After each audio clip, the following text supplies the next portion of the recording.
You have been so tough and harsh to this regime headed by William Ruto. Yes. Do you have any personal beef with him, or you never supported him during 2022 general election, or what's not happening? Number one, yes, this regime, in my view, has made the life of Kenyans hard. I cannot say I'm not I'm tough. Number one, I don't have personal problem with the president. The president is doing his own work, and I'm also doing mine. My work, I'm just checking on excesses of his work. Like, for example, I've told you, it was a rip-off. You cannot sit down when the president is ripping off Kenyans in the name of that. Affordable housing, a rip-off. E-Citizen, just a rip-off. You see, ripping out Kenyans. So those are ripping off Kenyans. So I can say, I'm tough on the excesses. If you realize Article 132, sub-Article 4 of the Constitution, it says the president can do anything except those otherwise provided by the Constitution. Which means, those things which he is supposed to do, he can do it. But those which the Constitution has told other bodies to do it, let those bodies do it. So he's trying to be like an overall president, a president who does everything, and yet they're an institution. I always say, for the country to move forward, we need to strengthen our institutions. They always say everybody is corrupt, given an opportunity. Even those people are not corrupt, maybe they have not been given an opportunity. To ensure that it doesn't matter who is there, we put weight on institutions, not the people. They always say, if where the rule of law ends, but that's what the former Chief Justice of India says. It's called Soli somebody. He said, where the rule of law ends, anarchy starts. And I can tell you, Manoti, this country is ours. Hii ni country yetu sisi sote. Hakuna mwenye akona country ingine.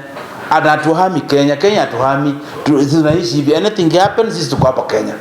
So what do we do? Because hatuna country ingine, we fight for it. Tukipata kuna mtu anataka kuiletea excesses, we stand firm. Like me, I'm a simple Kenyan. Sina gun, sina anything. So the only weapon I have is moving to court and asking the judges to read the Constitution and give me orders to protect the Constitution, nothing else. So that's what I'm trying to do. So I don't have any problem with the president, whoever would be there, whoever is there, even the current one. It's in a personal problem. The only thing I have a problem with him, anapenda kudanganya sana. So like that. Everything. So nakumbuka akisema even gases itakuwa 300. Akakuja akasema, "Oh, si gas ni mtungi tu." Sasa nikashinda mtungi sasa tengeneza chakula gani? Understand like that? You remember the stadiums. Walisema kulikuwa na stadium. Ile stadium in 90 years, in 100 days, there will be a stadium there. There are no stadiums. Are you seeing the aspect? So wanasema, oh, hii ni bottom up.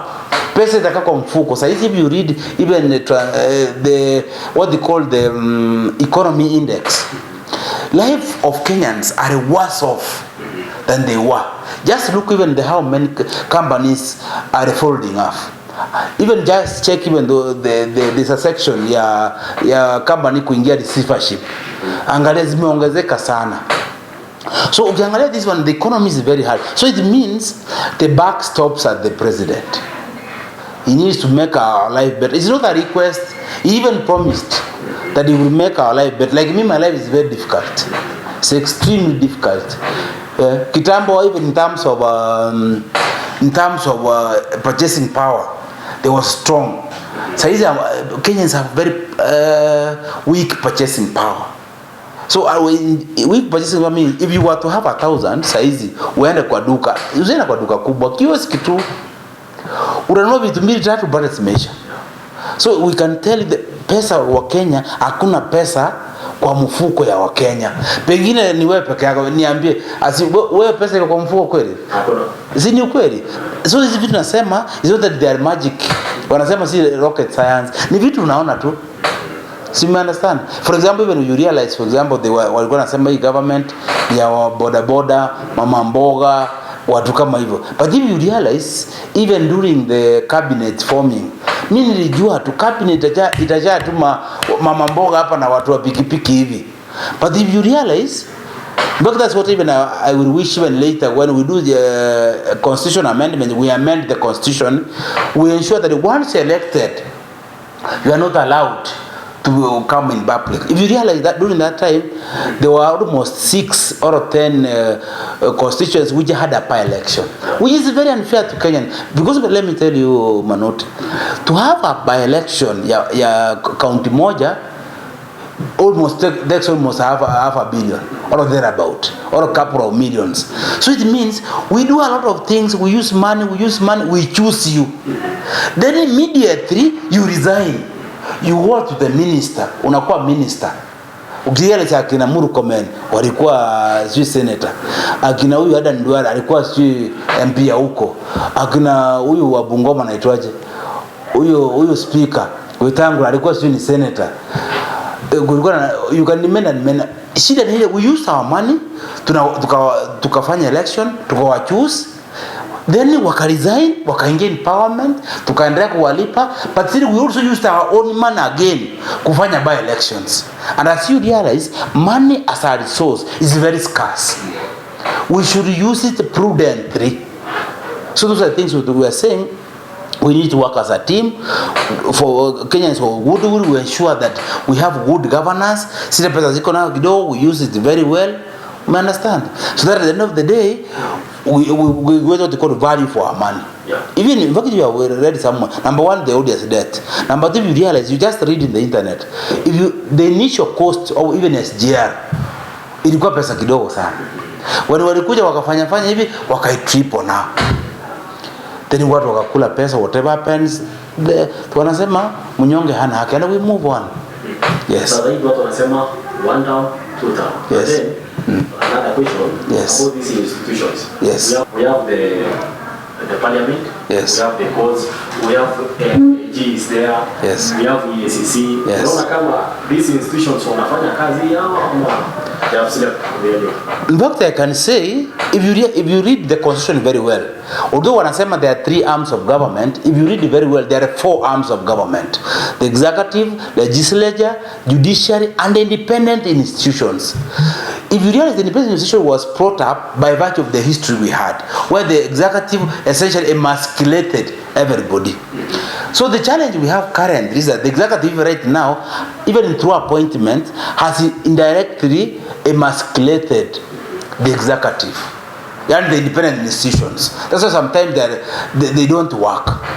For example, even the PSC, when there was even the Public Service Commission, when there were four commissioners which were appointed unconstitutionally, one of the members was even a UDA chairman. Alikuwa Kajiado, alikuwa na campaign the current president. Akakuwa rewarded in court for being put a commission of an independent commission, despite the constitution saying politician was ingia kwa independent commissions. Tukaenda kotini, koti ikatupilia mbali, but tumeenda koti ya pili, tukoshoka koti ya pili to agree. So in short, what we are saying, I think the independent institution has let us down. You remember when this issue of MAT, here multi-agency, which tulisema ikazi anti-corruption acha EACC.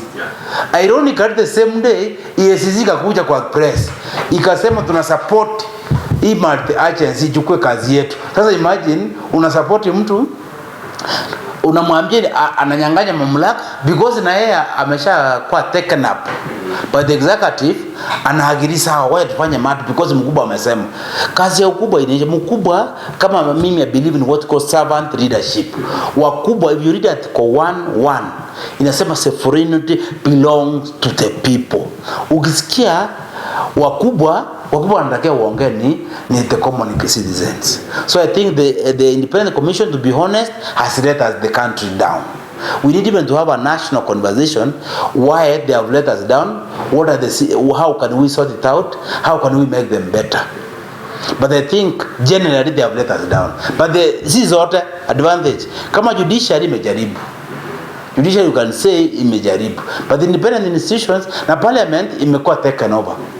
So nakumbuka even juzi alikubali tu, even the president says kuna 10,000 zilienda, sijui milioni 10, sijui nani alikula. Si mimi nilisema. You understand? Even when they were discussing, there was a time even the president accused the legislators of taking bribes. Waliongea kwa TV wakasema, you told us to pass your SHA, we passed it for you. You told us to pass for affordable, we passed it for you. Even that word, you passed it for you. That in itself, it means it's a legislature which has been taken over by the executive. Legislators should be independent, should not pass a bill for someone. They should pass a bill because in their own wisdom, they believe they need to pass.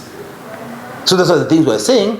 I think the legislature, the executive, they're in bed. Also plus the what? Plus the independent commissions. So the only body which I can say, imesimama. Of course we can't miss one or two people na wao wameanguka. Lakini majority of it imesimama is the judiciary. At least is the last, wanasema is the last weapon. Because if you realize, everybody, even people walikuwa wanatukana judiciary. Wengine ambao hao wakora tutawaonyesha itafika wakati, but sometimes wao wakifinywa they still run back to the judiciary. So I think we need to, among the things, number one, we need to ensure all institutions are independent, but above all, we need to ensure the judiciary is independent. Judiciary is our last, tunasema last bullet. Akianguka hivi basi labda ile watu uko na ile sababu DPP mambo anamjitoa kesi huyu ana support huyu sasa anasafishwa. I can say specifically the office of the DPP is letting us down. It's supposed to be independent, but if you realize hizo politically correct cases sinatolewa, they end what they call no reprosecute, wanazitoa. Lakini ukipa saizi kuku tu peke yake, hata si kuku ya nyingi ya 200, hata usipe kubwa ile ndogo tu, ama hata iwe panya ya mtu, panya tu upelekwe, huyu hawezi itoa. So we need to ensure that kutoa case, if you look by it, is a noble aspect. Yani the reason why that provision was put, instead of waste the resources na una evidence unaitoa, it was an idea, but that people, the old DPP has used it as a weapon, and the executive was also used. So that the executive now, they are in bed with the ODPP, wanatoa cases which in my opinion are politically correct. Kama wewe ukiopose government, kama mimi kwa mfano siona wanajuanga oppose government, in case nikipata dola nikiiba kuku ya mtu, mimi kesi haiwezi tolewa. Wanasema ule ni ule mtu sumbua, huyu mpe 10 years. By the time akitoka na kuku aliiba amezaa. Understand like that. So those are the issues.